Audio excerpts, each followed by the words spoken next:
The Prisoner of Azkaban is a very divisive film amongst the Harry Potter fandom. I would say half enjoy it and perhaps even call it their favorite, while the other half are disgusted with it, as it represents the first major divergence between the books and movies. The first two films are different, sure, but The Prisoner of Azkaban really takes the leap of removing and revising major elements of the story, and that includes the climax of the entire year. Up until this point in the movie, I can forgive a lot of the changes, but as I was analyzing these scenes compared to their corresponding chapters in the book this week, I was shocked at not just how different they were, but at how impactful those changes are to the overarching story. In the movie, Ron is made out to be a whiny coward. Snape is somehow omniscient, and the Marauders' identities and story are never revealed. So in today's video, we're gonna go page by page and find every change, revision, and omission between the book and movie in regards to the most important scene of this entire film. And by the end, I wanna hear from you on whether or not you think this crucial scene in the movie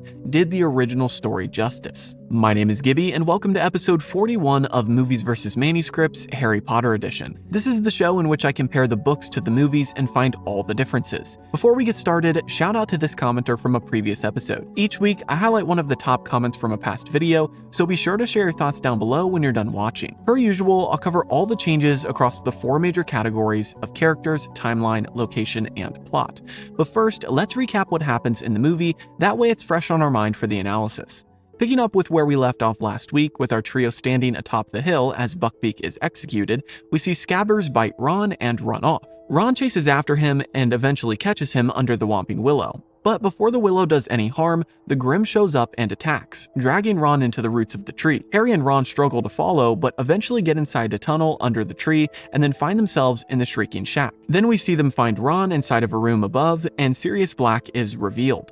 After some back and forth, Harry dives at him and nearly strangles him on the ground, but before he can do anything more, Lupin shows up and disarms Harry of his wand. For a second, it looks like Lupin might finish off Sirius, but he ends up helping the man up, and Hermione is outraged. She says that she trusted him and kept his secret, telling the others now that he is a werewolf. Sirius gets annoyed and says that they should kill him now, and Lupin hands him his wand, but says to wait until they can explain to Harry. They then go on to say that Peter Pettigrew was the one who betrayed Harry's parents, and that he is in the room right now.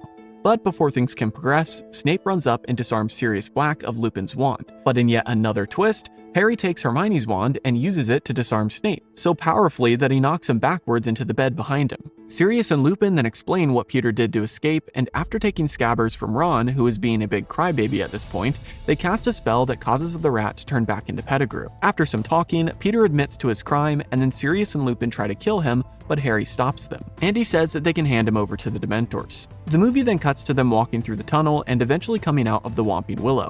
Sirius talks with Harry and invites him to live with him, but before Harry can answer, Lupin sees the moon and turns into a werewolf. Pettigrew then escapes, and Sirius tries to tame Lupin, but it doesn't work and he gets thrown to the side. Snape finally emerges from the roots and looks at the trio, but then turns around to see the werewolf behind him. Thankfully, before Lupin can do any damage, Black jumps on him in his dog form and fights with him.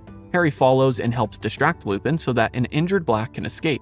And then after following his godfather down into the forest, Harry sees a swarm of Dementors coming for them. The Dementors start sucking on their souls, and eventually Black's soul seems to float up out of his lips. Despite Harry's attempts at a Patronus, he can't conjure one strong enough to hold off the dozens of Dementors here. But good thing for him, there's a secret protector across the water who produces a powerful Patronus that scares off all of the Dementors and saves Sirius's life. But right after this epic moment, Harry passes out and everything fades to black. And that is where we'll stop things for this week, as next episode we'll look into Harry and Hermione's use of the Time Turner. As for this week, we've got so much to cover already. So let's kick things off with our first three categories of characters, timeline, and locations, which this week are all pretty simple. Why? Well, because these three chapters are pretty much a bunch of dialogue in the same place, there aren't any timeline or location changes. The only change we have for these three categories comes when we look at characters, and the change is the omission of Crookshanks. I count Crookshanks as a character here because he actually plays a massive role, which I'll address later in the plot changes. He isn't just sitting there in the background, but actually has an effect on the story itself. Other than him though, I believe the characters are all the same.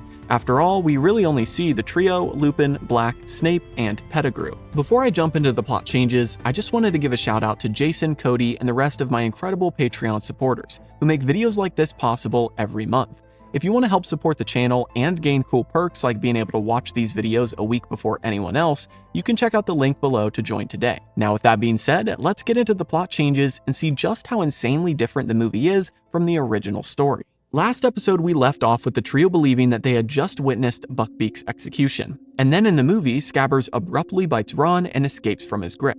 Now there is a change regarding Scabbers that we'll address here, but technically the first change is that the trio are using the invisibility cloak. This has a larger impact than you'd think, as it later on will affect Snape's surprise entrance in the Shrieking Shack. But before we get to that, our next change is regarding Scabbers' escape in general. The reality is that Scabbers doesn't escape because of biting Ron, he escapes because of Crookshanks. In fact, he bites Ron at one point, but Ron still holds onto him as the trio are under the cloak. Then Crookshanks shows up and the rat struggles so much that he eventually gets free and runs away. Once he does, Ron leaves the cover of the cloak and chases after the cat and his rat. And that leads us to the Whomping Willow, which is entirely different in the book.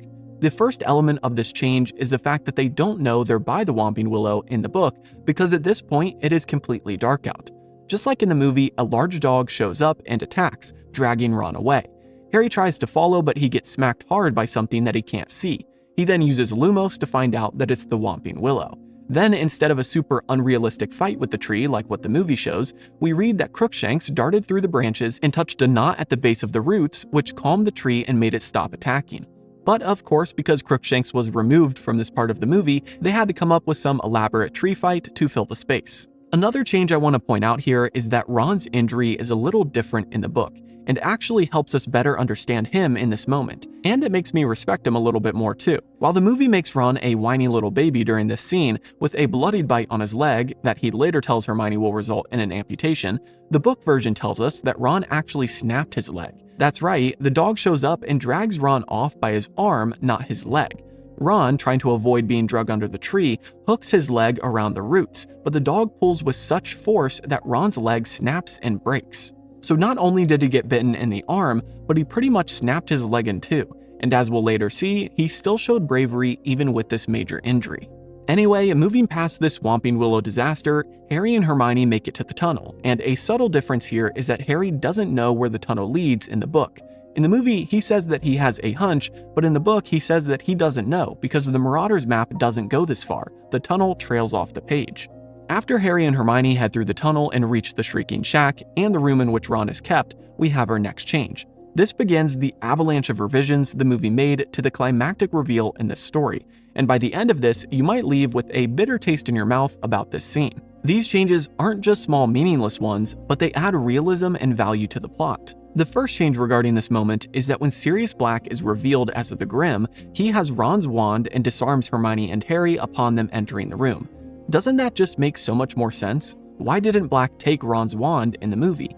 In fact, now that I think about it, where was Ron's wand? Maybe I missed something, so please someone in the comments let me know if there's a valid movie reason why Black didn't take Ron's wand. Anyway, the next change brings us right back to Ron's bravery, as even when he is severely injured and frightened, he stands up on his injured leg and defends Harry, telling Black that he'll have to kill him and Hermione to get to Harry. As you know, this line was given to Hermione in the movie. If you watched the first 2 seasons of my series, in which I covered the first 2 movies, you know that this isn't the first time the filmmakers took crucial character building lines from Ron and gave them to Hermione. It's unfortunate because not only did they remove this brave moment, but instead they made Ron a whimpering mess in the background. Again, when I watch the movie by itself, I don't really care, but when I'm comparing the book to the movie, it just brings to the surface all of these details that make me cringe in retrospect. Now after this moment, Harry in the movie attacks Sirius, and while this does happen in the book, it's slightly different. Specifically, we read that Sirius kind of fights back. Harry doesn't get his hands on Black's neck, it's actually the other way around. I'm sure he didn't mean to hurt Harry, but he did put his hand around Harry's neck to hold him back. Eventually, Harry does get the upper hand, but instead of taking out his wand and having Lupin disarm him immediately, Crookshanks comes in and saves the day. Don't forget, Crookshanks was with Harry and Hermione and has just been on the side this whole time. In the book, as Harry attacks Black, Crookshanks joins the fight and attacks Harry. Then when Harry has Black on the ground, Crookshanks stands on Sirius's chest where Harry is pointing his wand. The cat latches on with his nails and won't be removed, obviously protecting Sirius. Eventually, Lupin does show up, which is our next change, as in the book during the scuffle, Ron had gotten back all of their wands, which Black had taken earlier. That's how Harry got his wand to point at Black's chest where Crookshanks sat. So Lupin doesn't just burst in and disarm Harry, he disarms all three of them and takes all of their wands. That is also a smaller detail I won't count as a complete change, but it's worth a mention. During the scene, disarming sends their wands flying, but as Harry Potter fans know, when you disarm someone, the wand flies at you for you to catch it. It doesn't just randomly get thrown to the ground somewhere else. Anyway, another change here is that after briefly talking, Lupin actually hands back their wands to help regain their trust. This gesture does help the trio reconsider things for a moment, instead of them immediately jumping to assuming that Lupin has betrayed them. By the way, I am skipping over some book dialogue, which the movie removed, because as you know if you watch this series, I can't go over every single word. But I will mention important omitted sections of dialogue that have a significant impact on the story itself, and our next few changes fall into that category. First, Lupin explains how he knew where they were. This is something the movie never really shares in detail, but it plays a crucial role in not only the logistics of the moment, but it gives a reason of why Lupin would believe Sirius's story. He tells them that he was in his office watching them on the map because he figured that they would sneak out to see Hagrid on the day of Buckbeak's appeal and execution. He was only going to watch them to make sure they came straight back to the castle, but suddenly he saw them not only run off toward the Whomping Willow, but he saw a fourth person with them, Peter Pettigrew. The movie changes this by having Harry be the one to see Pettigrew's name on the map earlier in the film, but that never happens in the book. Also, it's key to note that Lupin reveals that he helped make the map, and that he is Moony. But more on that in the other Marauders in just a minute. The next omitted part of this conversation is when Sirius Black reveals Peter is an animagus. Lupin asks to see Scabbers, and Ron willingly pulls out his rat, which by the way is a small difference right there, as Ron in the movie is extremely protective of his pet. But after Lupin inspects the rat, Black tells them that Peter is an animagus, and Hermione and Harry think he's crazy. Harry says Peter is dead, and Hermione says that it's not possible that he's an animagi. She tells him that earlier in the school year, Professor McGonagall did a lesson on animagi, and Hermione researched all the recent ones who were publicly registered by the Ministry of Magic. She notes that only 7 animagi have been registered in the last century, and Pettigrew's name wasn't on that list. Lupin is extremely impressed by this, but he goes on to explain the full story of the Marauders, which is our next omitted section of dialogue. You see, this is one of the most important elements of not only this story, but Harry's entire life. Knowing who the Marauders are affects so much of how we understand Harry's dad and his friends, and Snape as well. But the movie, I guess, decided that we didn't need to know about this detail, and they omitted almost an entire chapter's worth of conversation in which Lupin and Black share the story of how they became unregistered animagi. Lupin talks about how when he became a student at Hogwarts, Dumbledore had the Whomping Willow planted and a tunnel created that led to the Shrieking Shack. We learn that every time Lupin turned into a werewolf, he would be taken to the shack where he could lock himself up so he wouldn't hurt anyone. This is also why the Shrieking Shack got its reputation for being haunted, because people in the village could hear him howling and screaming. Well, eventually, Lupin's friends found out where he was going every month, and they devised a plan to help him. They each spent years becoming animagi, which isn't an easy task. But finally, in their 5th year, they managed to perfect their transformations. James, Sirius, and Peter then would hang out with Lupin while he was a werewolf because werewolves don't typically try to hurt other animals, they only go after humans.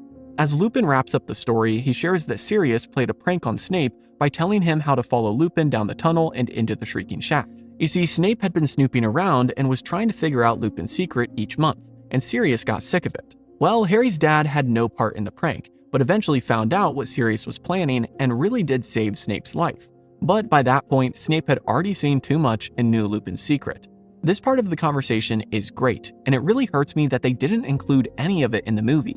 It really takes away from Lupin and Sirius's character development. And even though it takes up a whole chapter, I'm sure they could have found a way to briefly include some of this context in the story. Now, after this explanation of how Snape found out about Lupin's condition, we have our next change, as Snape made his timely entrance by revealing himself under the invisibility cloak. That's right, Harry and Hermione had left it by the Whomping Willow, so Snape grabbed it and used it to sneak up on them in the shack. Plus, in the book, we learn even more context for his arrival. He shares that Lupin had forgotten his potion for the night, and so Snape was bringing some to his office. When he got there, though, he saw the Marauders map open and Lupin's name running down the secret tunnel under the Whomping Willow. So he quickly ran after him, figuring that he'd catch him with Black in their secret hideout. These details are great because they not only offer a more realistic reason why Snape is there, but it also clues us into a key detail. Lupin didn't take his potion that night. The next change is a smaller one, but it does, again, help things be a little bit more realistic. In the book, Harry isn't the only one who disarmed Snape. At that point, I don't think Harry's spell would have been powerful enough to completely knock Snape 10 feet backwards. What really happens is that after Snape enters, Harry, Ron, and Hermione all use Expelliarmus on Snape. The power of each of their spells hitting him at the same time is what causes him to get knocked out so brutally, which makes way more sense. After Snape is removed from the equation here, we have our next change, which brings us back to the omitted dialogue that is key to the context of this climactic moment. Lupin has shared his bit of the story about who the Marauders were and how 3 of them were Animagi, and now it's Black's turn to explain his side of things. After all, the trio and even Lupin aren't still 100% clear on what happened that night in Godric's Hollow when Harry's parents were killed. So this is the time that Black explains all. He shares how last minute he convinced James to switch the Secret Keeper to be Pettigrew. After all, Voldemort wouldn't expect that. They were suspicious that someone in the inside was working for Voldemort, and so they, without telling anyone, didn't make Sirius their secret keeper. In fact, we learn that Black thought Lupin could potentially be Voldemort's spy. Anyway, that night Lily and James died. Sirius went to check on Peter, but found he was missing with no sign of a struggle. He then went straight to Godric's Hollow and found it blown up, and he immediately knew what Peter had done. After this, Sirius explains another missing piece of the puzzle, which was how he snuck into the castle and even got inside of the Gryffindor dorms. Sirius explains that Crookshanks helped him there. The cat had sensed that Scabbers wasn't what he seemed, and so Crookshanks helped Sirius by getting the piece of paper with the passwords on it. Unfortunately, Peter had already faked his death again at that point and escaped to Hagrid's. And although I'm leaving out a decent amount of the dialogue still, that pretty much covers the important information that Black shares at this moment. And again, I hate that they removed it from this scene in the movie. It just helps to round out the story and tie up loose ends that the film leaves undone. But anyway, moving on to the next change, we come to when Scabbers is handed over, and that really is the change itself. The fact that in the book, Ron willingly hands over Scabbers. Lupin tells him that if Scabbers isn't Peter, the spell they use won't harm him at all. But if he is Peter, then he'll be forced to transform back to a human. Again, this is a small thing in the movie, but it makes Ron seem so annoying as he tries to hold on to Scabbers, and then in the background of the next few seconds, you just hear him whining about his pet. Whereas in the book, Lupin and Sirius quickly change Peter back to human without the chase and the commotion that we get in the film. And now that he is revealed, we have another batch of information that once again got removed, and that answers some key questions. Why did Peter stay a rat for 12 years? Why did he never try to kill Harry? And how did Sirius Black escape Azkaban? First, Sirius rightly guesses that Peter stayed a rat because he was scared of Voldemort's followers. After all, Peter gave Voldemort the information that led him to Godric's Hollow where he met his end. Second, Peter never tried to kill Harry because he was a coward. He only wanted to hang out with the biggest bully on the playground, and now that his protection was gone, he wouldn't risk killing Harry unless there was something in it for him. And then finally, Sirius explains the all-important question of how he escaped imprisonment. If you remember from way earlier in the book, Fudge had mentioned that he visited Black and he seemed relatively sane, even asking for Fudge's Daily Prophet paper. Fudge gave it to him, and the article on the front was about the Weasleys and their trip to Egypt. That is how he learned of Ron's pet rat who was missing a toe and had been in the family for 12 years. So, with a renewed purpose, he transformed into a dog and snuck past the Dementors who can't really see and swam back to dry land. He tells the trio and Lupin that the Dementors can't really sense animals as well as they can sense humans, so sneaking out as a dog was relatively easy. And after all of this explanation that we've covered so far, Harry finally says that he believes Sirius and is convinced of this crazy new plot twist. After all, the proof of Pettigrew is standing right in front of him.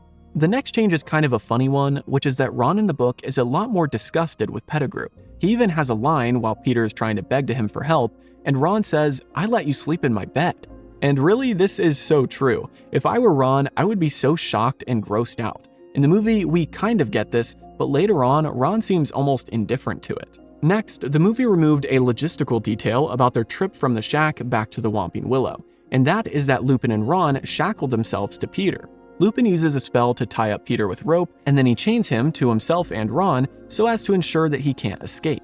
And Harry agrees that if Peter tries to turn into a rat, Sirius and Lupin can kill him. A small change we have after this is that Sirius and Harry actually have their conversation in the tunnel as they walk back to Hogwarts. Sirius asks Harry if he would like to move in, and Harry excitedly says yes. The movie, however, doesn't give time for Harry to answer, but in the book, he is quite enthusiastic about it. Next, we have Lupin's transformation, or rather the aftermath of his transformation. As they walked, Sirius and Harry were talking, but then abruptly ran into those in front of them after Lupin stopped super suddenly and went rigid. After Lupin drops his wand, Peter Pettigrew grabs it and attacks Ron and Crookshanks. Then, after the spell knocks Ron out cold, he transforms and runs away. But as we know in the movie, he gets disarmed before he can ever cast a spell. Next, a small change here is that Snape doesn't come up out of the roots, livid at Harry. He actually doesn't come up at all. He is still unconscious at this point in the book and floating through the tunnel. And now we're almost to the end as we have two more changes. The first one being that Hermione runs with Harry to go help Sirius. In fact, as they get to where Sirius is laying, Hermione even tries to cast a Patronus charm to help protect them. The movie obviously keeps this moment just between Harry and Sirius, as Hermione and Ron are back with Snape at this point. But she plays a larger role in these final moments as Ron is still knocked out by the Whomping Willow. And finally, we have the last change of today's episode, which is that the Dementor's kiss is quite different. I've mentioned it in a previous episode, but the Dementor's kiss is a lot more grotesque in the book, and therefore they probably simplified it to this glowing orb thing to make it a little more PG for the movie. In the book, we read that as Harry began to lose consciousness, he felt the cold, bony hands of a Dementor clasp his neck. Because what really happens during a Dementor's kiss is that they latch their mouth onto the victim's mouth and literally suck on the soul. Gross, right? Well, that's the way we get it in the book. Thankfully, just like in the movie, future Harry is there to save the day with the most powerful Patronus anyone's ever seen. But that's a topic for next episode. For now, I want to hear from you.